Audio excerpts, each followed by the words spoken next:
Hello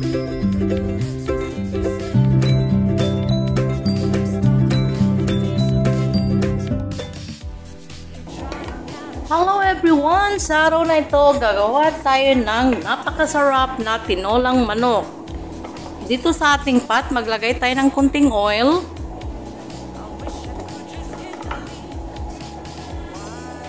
Isutay natin ang ating onion.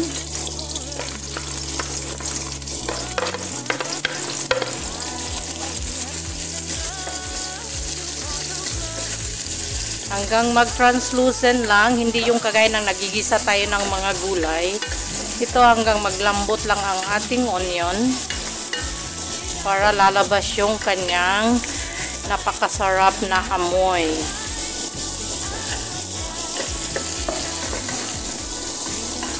Sunod natin ang ating ginger.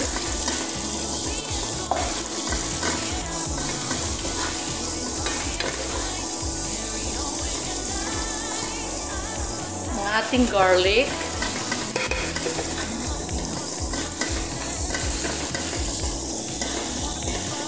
Yan, isutay lang natin yan sila hanggang lalabas yung kanyang mga napakasarap at napakabangong amoy.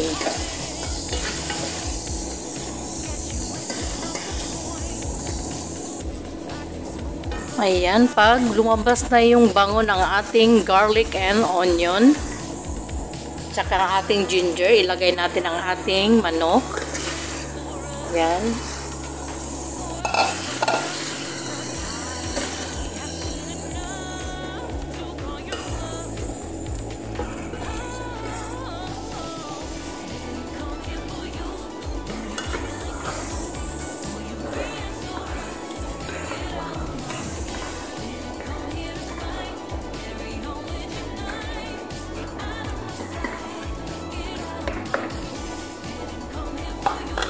Lagyan natin ng black pepper.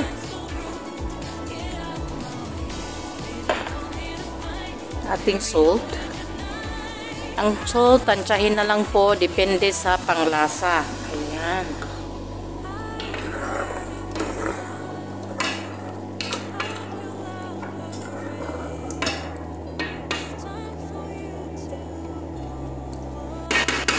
Ayan. Tapos i-simmer lang natin ang ating manok hanggang mag-change color.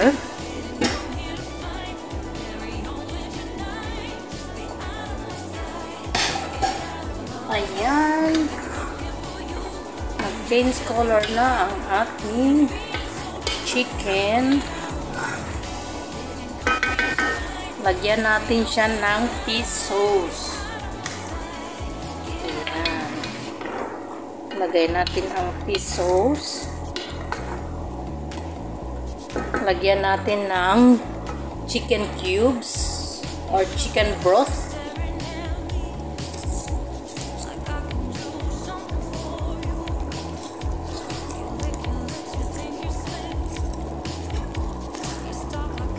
Ayan. Tapos, lagyan natin ng hot water.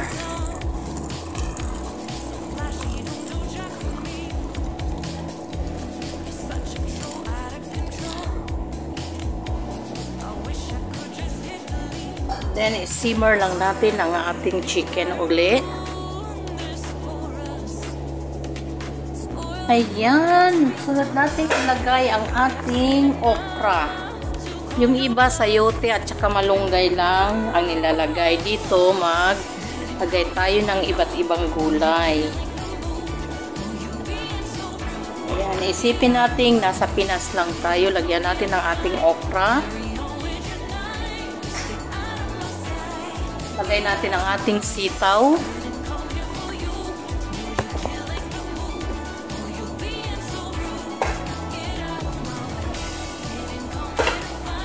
Ayan. Tapos, haluin natin.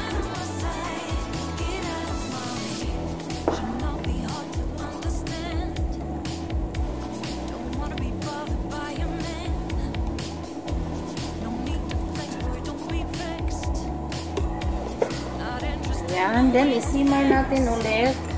hanggang mag-tender ang ating okra chicken at saka ang ating sitaw.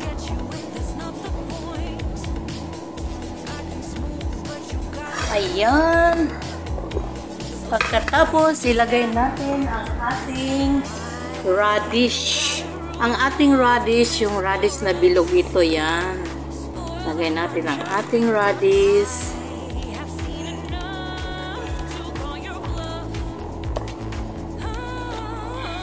Ilagay natin ang ating sili. Ang ating sili, optional lang po yan.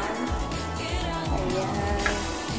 Dahil wala tayong tanglad, ang ilalagay natin ay tulsi. Ayan, tulsi or basil.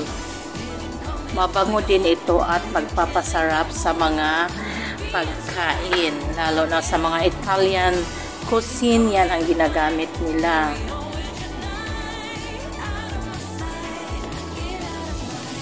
Ayan, mix lang natin hanggang mapunta sa baba yung ating radish. Then, isimmer lang natin ng ilang minutes ng ating radish. Takpan lang natin.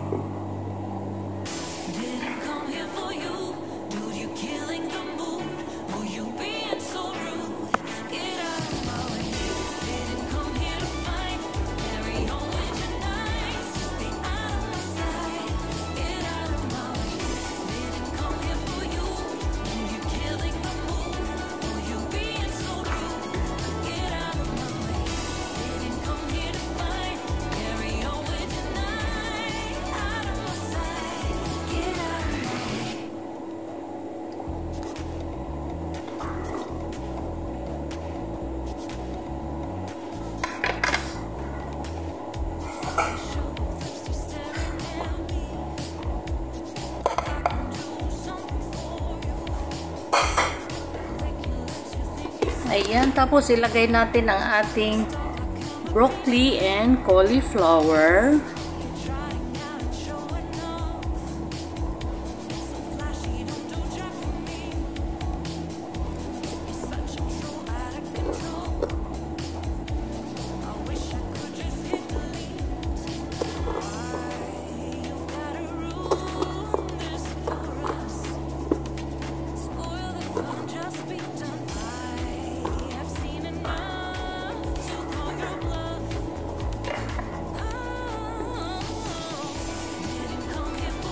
Ayan, yung iba nagtitinola, malunggay at saka sayote lang ang nilalagay. Tayo, may mga gulay tayo at saka healthy. Nilagyan natin ng iba't ibang klase ng gulay para pampasarap din yan. Ayan.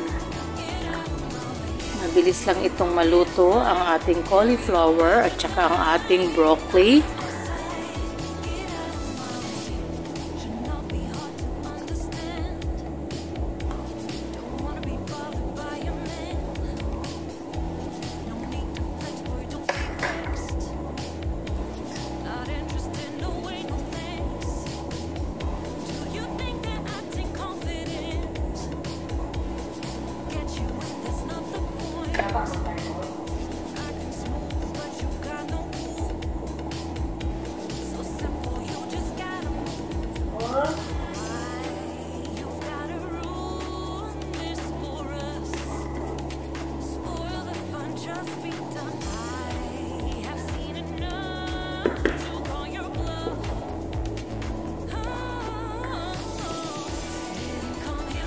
Ayan, luto na ang ating tinolang manok. Ilalagay na natin siya sa ating serving bowl. Ayan.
Ayan na ang ating tinolang manok. Pwede na natin yang higupin ang sabaw. Napakasarap. Ayan.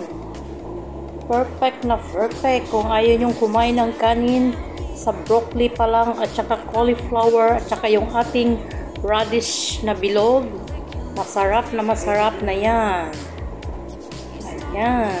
Sa ulitin, thank you very much.